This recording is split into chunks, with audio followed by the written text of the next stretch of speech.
A thread by Carlos Oswida. What is one of the more effective strategies that President Trump has used as candidate and president? This. Sun Tzu's The Art of War. If your opponent is of choleric temper, seek to irritate him. Choleric means easily moved to often unreasonable or excessive anger, hot-tempered. By irritating those with choleric tempers, they remain in a state of permanent rage. Then they make mistakes. Before we go on, we have to settle on definitions, real definitions, not partisan definitions that change so they can fit narratives.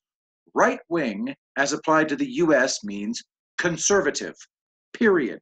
The Europeans say that right wing also means monarchist. Not in the US. They say right wing means reactionary or opposed to social change or reform. Not in the US. Laughably, all leftists say that Nazism is right wing. Nazism is a collectivist, centralized government that controls all aspects of life and eliminates individualism. Does that sound like American right-wingers? American right-wingers want small government and they value individual freedom above all else. All sane people must agree to that definition of American right-wingers. Those two characteristics are the only two that unite all of American right-wingers. The Boogaloo Boys or Boogaloo movement are neither conservative nor right-wing. The only thing that unites them is hatred of government. Most are extreme libertarians and anarchists, not conservatives. They're totally incoherent, which is why so many support Black Lives Matter. Some of them want to start a civil war. This plan is identical to Charles Manson's moronic Helter Skelter, a civil war that would leave him in control of the country. Manson, a man who was totally illiterate. The Boogaloos who want a civil war are as delusional as Manson. I'll post this video again. German GSG-9, German Federal Police Commando, wiping out an entire airsoft crowd.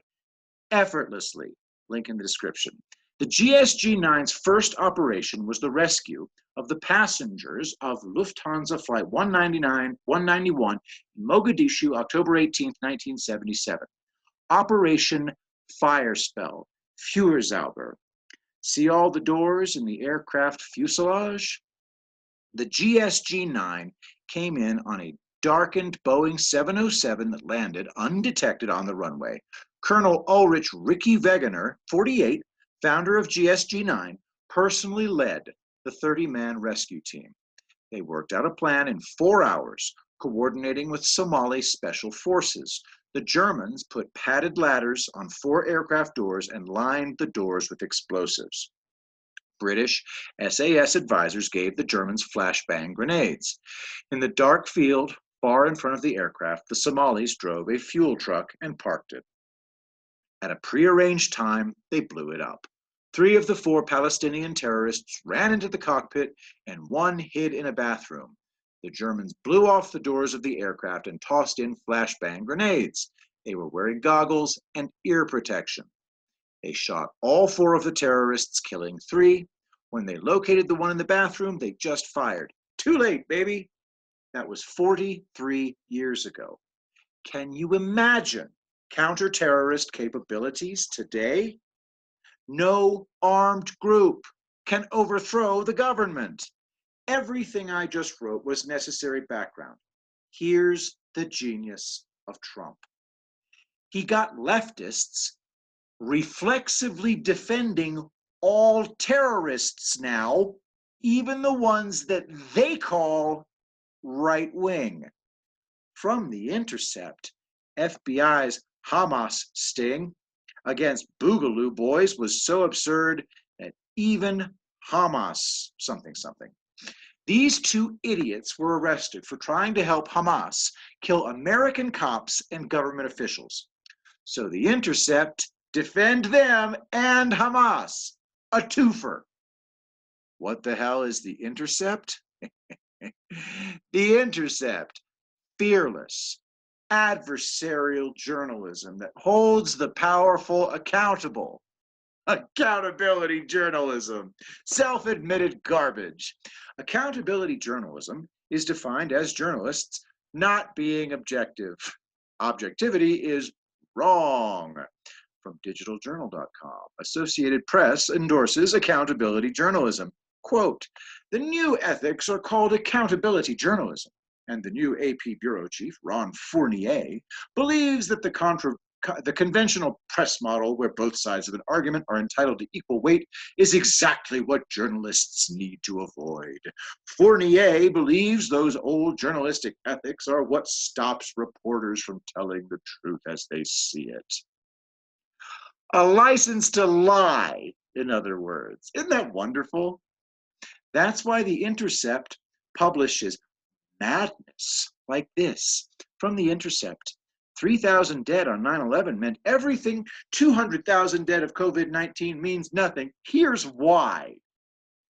Has anyone on the planet said that the people who died of COVID-19 mean nothing? Of course not. John Schwartz is a lying psycho. Look at his bio. John Schwartz, theintercept.com. Before joining First Look Media, John Schwartz worked for Michael Moore's Dog Eat Dog films and was a research producer for Moore's Capitalism, a love story. His 100% dishonest story for The Intercept begins this way, quote, lots of people have ridiculed President Donald Trump for telling journalist Bob Woodward that he wanted to always play COVID-19 down because I don't want to create a panic. That's hilarious because Trump obviously loves creating panics about Mexican immigrants, Antifa, single-family zoning, and scariest of all, low-flow toilets. Anybody panicking about Mexicans?